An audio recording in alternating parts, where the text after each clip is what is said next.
hey, the big game is in a couple of hours. The big game being the SAT. So I'm just gonna answer some questions that you guys not ask, but ChatGPT asked. He did ask that. Okay. Why did I decide to take the SAT? Especially this time around. So I got 1320 in my first round, but then that was when I was like really busy with school. I had a trip in Connecticut to go to. So then I think doing it over the summer gave me the most time to actually dedicate myself to the SAT and not be stressed around by like school and other personal stuff. So yeah, the summertime was definitely the best. But in terms of why I'm still taking it, even though 1320 is a good score, it's more so three reasons. Firstly, the colleges I'm really looking at require like an SAT score of at least like 1470. So that's something I really have to bump myself up to. Number two, I feel I could do better. And number three, 1600 just sounds cooler than 1320. So those are my three reasons. How did you prepare for the SAT and what strategies did I use? Ooh. Okay, so originally in the March one where I got 1320, I had a joint class where I was just like in the class and then they did the SAT. I think this is where I got my most basic knowledge, especially for the grammar side of stuff. So that's why I was still able, well, a large reason of why I was still able to get 1320, despite not being able to study in the coming weeks of the SAT. So yeah, I would recommend starting off with a class and then after you do like your first SAT, then do a personalized one. Yeah. So you have a personalized tutor. That's where so you can see. So after the class one, you see like, oh, are you stronger in math or English? After that, probably if you have the financial resources to do so, you can get a tutor. And I got a tutor in math because I did better in English. So that tutor in math helped me out a lot.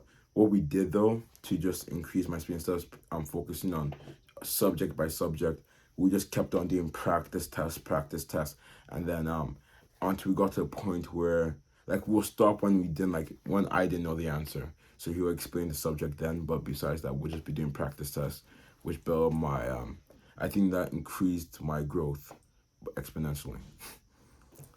Good question. Good question. What subjects or sections of the SAT do you feel most confident about? I'm definitely feeling more confident about math this time around. I think before, I was confident in math, but then I was like, oh, okay, English is logic based, right? So I was ignoring it. But I think with the math tutor, we didn't get an English one, right? So I think I'm scared of what might happen in English. So I'm just going to keep my head up in that one. I think my best tip right now going to that is just keep a cool head. English is largely logic based, right? And I've been good at it before. So today I just did some refreshers, looked at some grammar rules. Remember the fanboys, for, and, nor, but, or, yet, so. Those are the fanboys. So fanboys are basically when you want to combine two complete sentences and you don't want to use a semicolon and you want to use a comma, you have to use a fanboy. So that's the acronym I'm using to remember that. So yeah, just remember some grammar rules here and there. I think the reading section is definitely challenging just because I always feel like the questions are so interpretive, but doing some practice.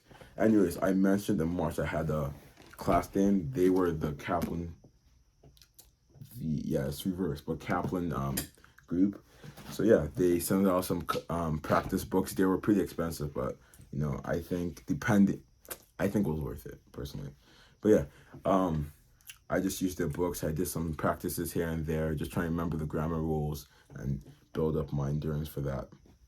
Also, I feel like English is the most tiring because you just have to keep on reading, and some of the texts can get very boring.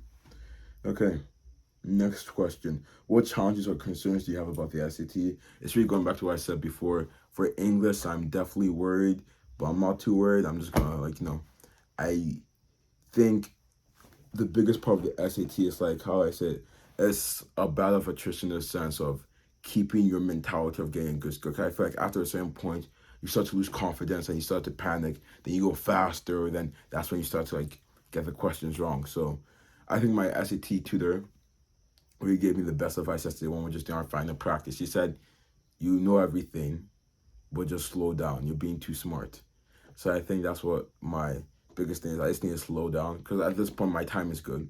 So I'm not going to worry about time. I'm just going to slow down, think about questions, read it fully, and not rush, Besides that, though, I think just keeping that mentality of getting a 1600, not just something better than 1320, is what's going to really keep me through, keeping my faith in everything I've done, my life, my religion, my family, my friends, all the support I've received. I think that's definitely going to help me through this game. Let's see. Final question. Do you have any tips or advice for other students preparing to take the SAT? For those taking it tomorrow, best of luck. Definitely go to sleep right now. It's on 10:42 for me, so I should have been asleep 2 hours ago, I think. But definitely go to sleep. If if you haven't studied that much, just do some refreshers. Remember like the basic stuff, fanboys. I think it's a good one to always remember. Get the basic grammar rules. Do not stress out too much. There's also another one coming out in October that you can do. So keep that in mind as you're going slow. Cause I feel like the biggest enemy in the SAT is fear. So then fear is your biggest enemy in that whole thing. So just keep a cool mind. For those taking it later, definitely do a lot of studying ahead. One thing I always recommend is Khan Academy. I think if I want to test this out theoretically, right? If for 2 months you did Khan Academy about every day, I wonder what score someone would receive. I believe it'll be above a 1500 or 1500 to 1600. So yeah, try just studying ahead, pace yourself, create a schedule, and stick by that schedule. If you're weak in English, do lots of reading. Particularly, they really like having like the U.S. history, so like stuff regarding slavery and things of that matter. So it's either slavery or equal women's right. Those are like the two texts they really love. So yeah, just try and find some old U.S. Speeches. Maybe look into that. I don't think it's necessary, but if you're really worried and just want to get a heads up on that, you can do that. For math is one I think you really need to dedicate some time to it, like actually learn the subjects. It's not that hard. Maybe I haven't really been that bad at math, so I can't say from someone who's been bad at math's perspective. But I think if you dedicate yourself to it and just like break up into subjects, you can do pretty well in math. But yeah, final tip, don't aim for a 1400 or 1300 or 1200 or the order I'm going is weird, but 1500. I think aim for 1600, and here's my reasoning behind that.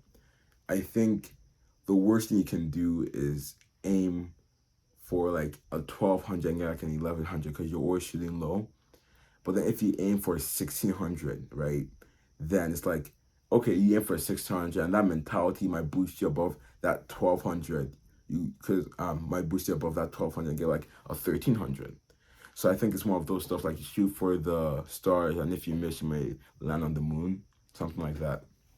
I think it's just better to shoot higher and keep the mentality of getting that higher score rather than shooting lower and then have a weaker mentality. So yeah, shoot higher and then yeah, keep on studying. Don't stress out too much and do your best. That's all you can really do. Have a great day.